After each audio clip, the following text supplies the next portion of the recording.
তুমি অমুক পাওয়ার দেখায় একটা মানুষকে পিটায় মেরে ফেলে দিলা, অমুক পাওয়ার দেখায় একজনের সম্পদ কলমের খোঁচা দিয়ে দখল করে ফেলে দিলা, মনে করলো যে কেউ দেখলো না।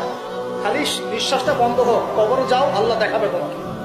খালি কবরে যাও, মুনকার আর নেকির যখন আসবে, চোখগুলো হবে নীল রঙের চোখ, ভয়ঙ্কর। কেমন চোখ ভাই? নীল রঙের ভয়ঙ্কর চোখ। আমি বলি একটা হাদিস, কোন একজন নবী আল্লাহকে বলেছিলেন যে আল্লাহ, আমি মারা যাওয়া কোনো মানুষকে দেখতে চাই, সে কেমন আছে। এটা শুনেন ভালো করে হাদিস। মারা যাওয়া কোনো মানুষকে আমি দেখতে চাই, সে কেমন আছে। আল্লাহ পাক সেই নবীর আরজি কবুল করলেন, বললেন আচ্ছা ঠিক আছে, দেখাচ্ছি। কবরের সামনে গিয়ে দাঁড়ালেন। 1000 বা 2000 বছর আগের কোন ব্যক্তি যে মারা গেছে, তাকে কবর থেকে চিন্তা করা। নবী দেখছেন এবং সে ভয় থরথর করে কাঁপছে, এখনো ভয় থরথর করে কাঁপছে। নবীজি আমাদের নবী নন, অন্য কোন নবী তিনি। সেই নবী বলছেন যে তুমি ভয়ে কাঁপছো কেন, তুমি কত